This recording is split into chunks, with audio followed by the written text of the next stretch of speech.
नमस्कार मैत्रिणींनो, मी इथे हे 2 ऑर्गनायझर बनवलेले आहेत. तर इथे हे 12 बाय 12चं मी ऑर्गनायझर बनवले. छोटे-मोठे 2 इथे मी ऑर्गनायझर बनवलेले आहेत. मुलांची पुस्तकं किंवा लहान मुलांची खेळणी किंवा कपडे ठेवण्यासाठीही आपण याचा वापर करू शकतो. तर इथे मी 2 पीस काढून घेतलेले आहेत. तर हा एक पीस आहे. 36 बाय 10चा मी इथे हा पीस काढून घेतलेला आहे. आतमध्ये मी राईस बॅग टाकणार आहे आणि दोन्ही साईडून मी साडीचा कपडा इथे वापरला आहे. तर आतल्या बाजूला मी सिंगल कपडा टाकलेला आहे आणि बाहेरच्या साईडला असं डबल फोल्ड करून मी इथे हा कपडा साडीचा कपडा टाकून घेतलेला आहे. तर हा पीस आहे 34 बाय 12चा आहे. लांबीला 34 आहे आणि उंचीला 12 इंच आहे. तर तोही मी आतल्या साईडला सिंगल पीस लावून घेतला आहे आणि बाहेरच्या साईडून मी इथे डबल फोल्ड करून असं टाकून घेणार आहे. आणि पूर्ण भागावर इथे आपल्याला टाचण्या टाकून घ्यायच्या आहेत आणि उभ्या आडव्या आपल्याला शिलाई टाकून घ्यायच्या आहेत. तर या भागालाही उभ्या आडव्या इथे मी शिलाई टाकून घेणार आहे. आता इथे मी झीप लावून घेणार आहे. तर इथे पहिल्यांदा झीप 1 इंच जास्तीचीच मी इथे कट करून घेतली. आता ही सरळ झीप आहे ती सरळ कपडावर इथे आपल्याला उलट टाकून घेऊन शिलाई टाकून घ्यायची आहे आणि 1.5 इंचाची मी इथे पट्टी काढून घेतली आहे. इथे शिलाई टाकून घेतली आणि एक दाबाची ही टीप टाकून घ्यायची. पूर्ण पट्टीवर दाबाची टीप टाकून घेतली आणि इथे आतल्या साईडला अशा पद्धतीने इथे फोल्ड करून शिलाई टाकून घ्यायची आहे. इथे पट्टी मी इथे फोल्ड करून घेतलेली आहे. एकदम फिनिशिंगला इथे आपल्याला फोल्ड करून घ्यायचे आहे. आता इथे मी उंची बघून घेते. तर इथे आपल्याला उंची 10 इंच पाहिजे. तर इथे जास्त अर्धा इंच वाढलेली आहे कारण झीप लावलेली आहे त्यासाठी इथे अर्धा इंच वाढलेली आहे. तर मी पूर्ण भागावर 10 इंचावर मार्किंग करून घेतली आणि एक्स्ट्राची जी पट्टी आहे ती मी इथे कट करून घेते.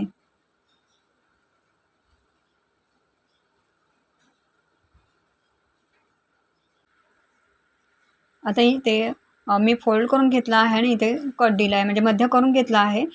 चेन साईडलाही इथे मी मार्किंग करून घेते चॉकची. आता इथेही कट देऊन घ्यायचे मध्यावर. चारही बाजूला आपण कट देऊन घ्यायचे आहेत. आता दुसऱ्या भागालाही मी इथे फोल्ड करून घेतला आहे. इथे कॉर्नरला पाहिजे तर आपण थोडासा गोलवाही देऊ शकतो. इथे मध्य करून घेतले आहेत.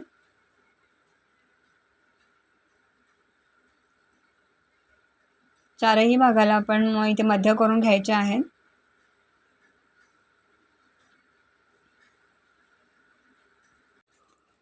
आता इथे पहिल्यांदा या चैनीमध्ये रनर टाकून घ्यायचं आहे. तर इथे मी एकच रनर टाकून घेत आहे.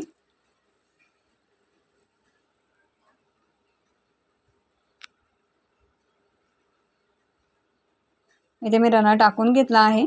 आता आपण हे भाग जोडून घेऊया.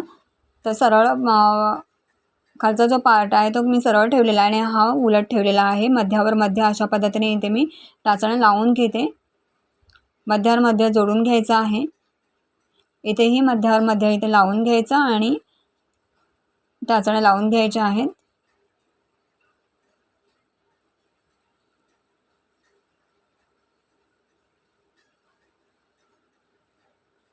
इथेही चैनीचा मध्य करून घ्यायचा आणि मध्यावर मध्ये इथे आपल्याला इथे लावून घ्यायचं आहे आणि टाचण्या लावून घ्यायच्या. इथे कॉर्नरला ह्या जो खालचा पार्ट आहे त्या कॉर्नरला आपण थोडंसं गोलवा दिला तरी चालेल. शिवताना एकदम व्यवस्थित येतं.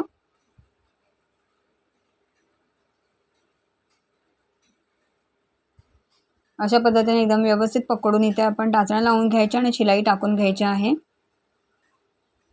आता दुसरा पार्टही आपण अशा पद्धतीने इथे लावून घ्यायचा. टाचण्या लावून घ्यायच्या. अशा पद्धतीनेच आपण या पूर्ण भागावर इथे शिलाई टाकून घ्यायची आहे.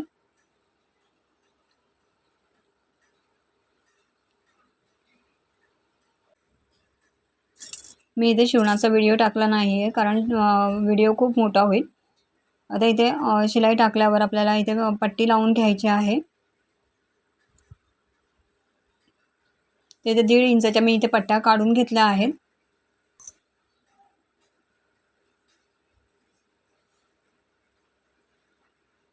पूर्ण भागावर शिलाई टाकून झाल्यावर इथे पट्टी लावून घ्यायची आहे. तर इथे मी 1.5 इंचाची पट्टी टाकून घेतली आहे आणि अशा पद्धतीने इथे मी लावून घेते.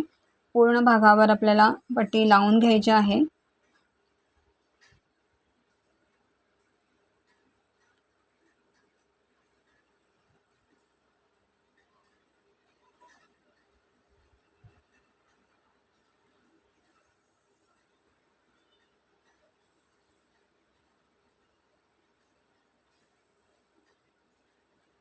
पट्टी लावून झाल्यावर आपल्याला ती आतल्या साईडला व्यवस्थित आपल्याला फिनिशिंगमध्ये फोल्डही करून घ्यायचे आहे. शिलाई टाकताना रनर सुई खाली येणार नाही याची काळजी घ्यायची आहे.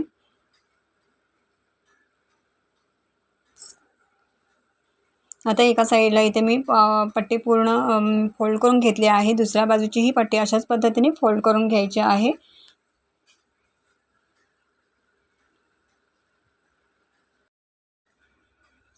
तर पूर्ण इथे शिवण पूर्ण झालेलं आहे. तुम्ही इथे बघू शकता फिनिशिंगला एकदम पट्टी लागलेली आहे. आता इथे चैन खोलून घेतली आहे. आता हा वरचा जो फ्लॅप आहे तिथे ही पट्टी उभी राहते, तिथे मी इथे ही पट्टी दाबून घेणार आहे, म्हणजे दाबाची टीप टाकून घेणार आहे. रनर सोडून आपल्याला दाबाची टीप टाकून घ्यायची आहे. ही शिलाई आपल्याला फक्त फ्लॅपलाच टाकून घ्यायची आहे. इथे ऑर्गनायझर बनवून माझा तयार झालेला आहे. तुम्हाला हा व्हिडिओ कसा वाटला तर नक्की सांगा. व्हिडिओला लाईक करा, शेअर करा आणि चॅनलला सबस्क्राईब करा.